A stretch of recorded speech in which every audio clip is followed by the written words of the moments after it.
Alright, folks, time to do my predictions for UFC 189. McGregor versus Aldo.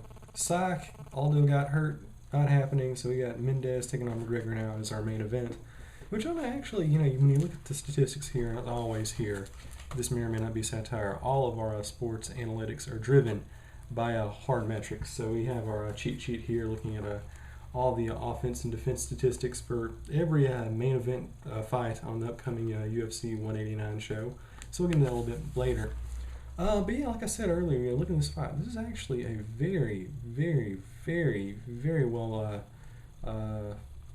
matchup, I would say. In fact, both these guys have similar statistics. Nobody really has a key advantage one way or another. And just looking at the show as a whole, I mean, there's a lot of really good matchups on this card. Of course, not having the Aldo McGregor component definitely hurts it. I'm not really sure if I'm actually going to go watch it now, but like I said, if you pay money for it, you'll get something quasi-decent, I assume. Alright, so our new main event for the interim featherweight championship, we've got Chad Mendes taking on Conor McGregor. Now, looking at this fight, the statistics here, like I said, it's kind of hard to pick one guy over the other, is having that one metric which kind of can make the fight. Height and reach goes McGregor. You're looking at striking accuracy, pretty close, slight edge to Mendes. Strikes landed per minute, significant strikes actually favors McGregor. He's landing almost 6 significant strikes per minute compared to Mendes' 2.68. So that's a pretty big variable. We'll go back to that in a minute. But then again, looking at striking accuracy, or strikes absorbed per minute, my bad. McGregor's actually getting hit almost twice as many times as Mendes. So once again, McGregor, he's probably the better offensive fighter as far as striking is concerned, but Mendes obviously is able to eat far fewer punches. So that's another thing we need to weigh in our decision. Striking defense almost dead even. Takedown average favors Mendes 4.10 takedowns per fight compared to McGregor 2.6. But then again, takedown accuracy McGregor 83% versus Chad Mendes 54%. And takedown defense, once again, 100% of these guys have ever been taken down in their UFC careers. And submission average, once again, pretty much a non-factor here. But if in case you're wondering, it's a 0.3 submission attempts per fight per 15 minutes for Mendes compared to McGregor 0.0. So obviously looking at this, it's not going to be a submission fight. Once again, takedown average, it's almost impossible to get a statistical numerical advantage for either fighter here. It's so close across the board. Even when you get one statistic, you have another one to come out and contradict it. So this is one of the hardest fights I've had to pick in a long, long time. Mendes, he had 2 fights against Aldo. The first one, he got dropped with a knee, and that was one where Aldo, he went out in the crowd and had fun with everybody. And then you had the second fight, which is way closer, which I thought was a much, much more entertaining, better showing for Mendes for sure. And that may have been the fight of the year from last year, as far as I'm concerned. That was terrific. And McGregor, obviously, he's beating up Dennis Siver. He's going in there, very strike-oriented. He's very fast, very fluid. He can clip dudes. He's a very entertaining fighter. And he's got the height advantage, reach advantage. But then again, McGregor's not really a range fighter. He gets in close. He catches you. He puts the pressure on. He fights almost like Chuck Liddell in a way. He puts a tempo on you. He overwhelms you. He clobbers you, and you go down. Versus Chad Mendes, obviously, he's a little bit more wrestling-oriented. He also kind of diversify things. But, once he gets you on the ground, he can ground and pound, and he can do a lot of damage. So this is a very, very interesting dichotomy we're working with here. Now, as for how I think this fight will play out, you know what? I'm going to be completely honest with you. I have no idea. I don't think it's going to end up with one fighter finishing the other. I think Mendes' defense is too good, and McGregor is, as good as his striking is. I don't think he's going to go in there and clip him in the first round like he did, all these other guys he's been fighting. Furthermore, I don't think Mendes is going to be able to kind of work his wrestling strategy as well as he has against opponents in the past. Obviously, McGregor, great against defending the takedown. Going to defend against the subs, not going to be a factor. So I see this fight being pretty much standing the entire time. Maybe whoever gets the first takedown is going to be the guy who ends up winning it. But I just don't see either guy going in here and finishing the other at any point in the fight.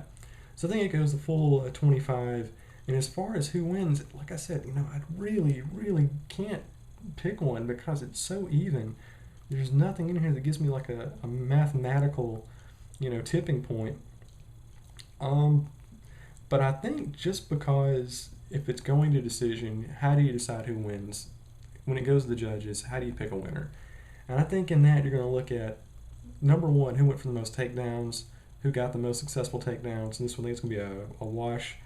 But you look at McGregor, the key statistic here, strikes landed per minute, 5.72 versus Mendes' 2.68.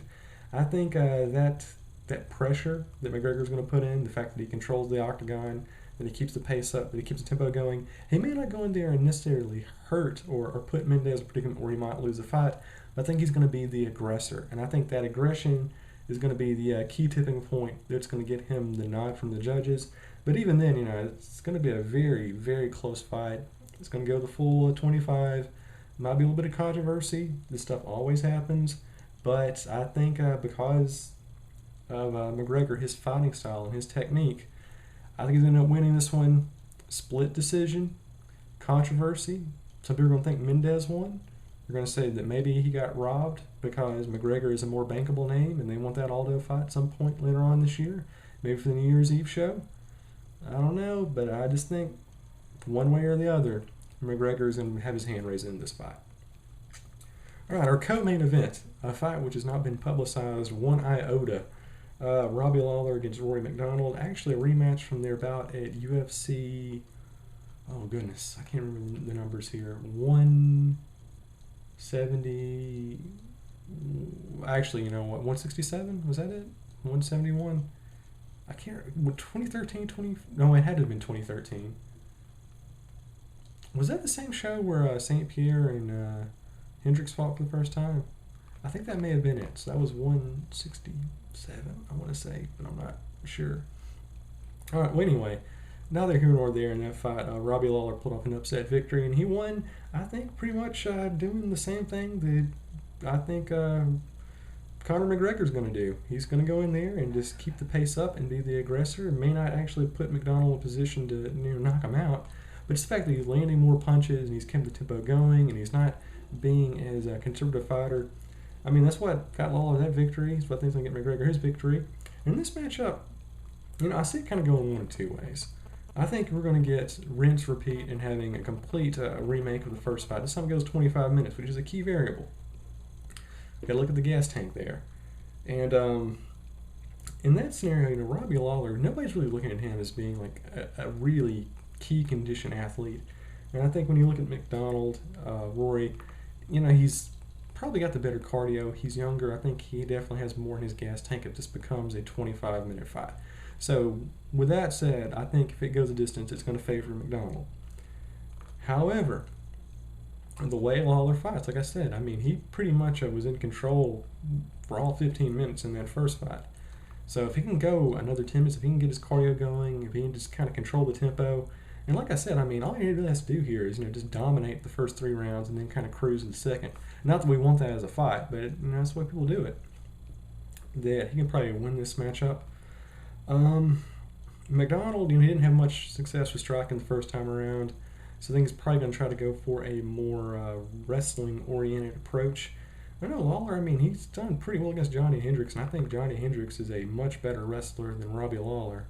So we'll see about that. If we're into the statistics here, once again, it's a very close matchup. Height and reach goes to McDonald. Striking accuracy, almost a dead heat. Striking per minute, almost a dead heat. Slight tilt to McDonald. Strikes absorbed. Lawler eating more punches. Striking defense, almost a dead heat. Takedown averages, McDonald landing almost 3 times as many per fight as Lawler. But then again, Lawler has better takedown accuracy. Takedown defense goes to McDonald. So there you go. If it's a wrestling match, it's going to go to McDonald. If it's striking, it's going to go to Lawler. And unless, Lawler goes in here and he completely gasses and just blows a gasket in the 4th round, I think he's going to pretty much beat McDonald the same way he beat him the first time. Go in there, drub him for 15 minutes, go to cruise control, defend the takedown, and he wins unanimous decision. Not the most exciting fight, but, if you're into technique, if you're into watching how people control the octagon, it's an exercise in meta fighting, I think. I probably won't be a fight of the year contender, but it's interesting from psychological standpoint anyway. Okay, running short on time, so I'm going to be very, very quick with the next couple of fights. The undercard not really that interesting, so I'll just blaze through it. Dennis Bermudez against Jeremy Stevens. Looking at the statistics here, trying to find the one key variable here. Dennis Bermudez landing 4.5.8 significant strikes landed per minute compared to Stevens' 2.71. An even more telling statistic, takedown average, Bermudez 4.4.8 per fight compared to Stevens' 1.64. And takedown averages, Dennis Bermudez 92%, Stevens 2%. All that said, and submission average 1.8 average per 15 minutes per fight for Bermudez against Stevens. I'm going to give Bermudez a unanimous decision. Gunnar Nelson against Brandon Thatch, another interesting matchup. Nelson, he's eating 4.07 significant strikes per minute compared to Thatch's 2.84. And what's the other one? The key one. Takedown average 75% for Thatch. Takedown average 2 per fight compared to 1.55 for Nelson. Gonna go with Thatch here, round 2 TKO. Brad Pickett against Tom Almeida. Really, I gotta look at here is the strikes landed, significant strikes landed per minute, 7.82 for Almeida against Brad Pickett's 3.18. Pickett's a better wrestler, obviously, but I think Almeida's gonna go in there. He's gonna catch him early. Almeida wins this one round 1, knockout. Matt Brown against Tim Means. Key statistics here, looking pretty even actually. Striking defense actually favors Tim Means. Matt Brown better wrestling statistics, but it says here takedown averages, Means is better. Takedown defense, Means is better. Matt Brown's had a good run, but I think Means is just a faster and a better defensive fighter. I think he wins unanimous decision. Nothing too fancy. Mike against Alex Garcia, probably the easiest fight on the entire show to pick. Alex Garcia is definitely younger and faster, and looking at his statistics, he's a much better wrestler. This is an amazing statistic right here. Once you look at this, Alex Garcia, he is landing 5.37 takedowns per fight compared to Mike Swick's 1.19. That's pretty darn telling. And Garcia probably a better striker at this point in the game. Swick, he's just kind of in the nadir of his career. I think Garcia goes in here, round 2, technical knockout. Cathal Pendred fighting on short notice against John Howard. Key stats here. Takedown average favors Pendred 3.36 to 2.77 for John Howard. And takedown defense, once again, favors Pendred 80% to 51% against Howard. Striking accuracy favors John Howard, but actually Cathal Pendred is landing more significant strikes per minute, 2.47. And strikes absorbed pretty much negligible. So, I don't know, kind of a tough fight to pick because the variable fighting on short notice is always a big swing. But I think Pendred goes in here and he kind of makes it an even fight in the second round. Then he goes late in there in the round 3 and he knocks out John Howard.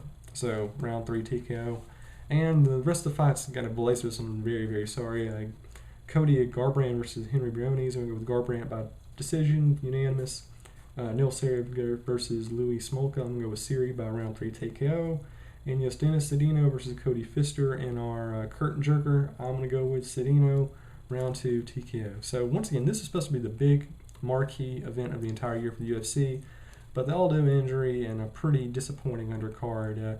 Despite having some statistically interesting matchups, probably not going to make this the most entertaining show of the year.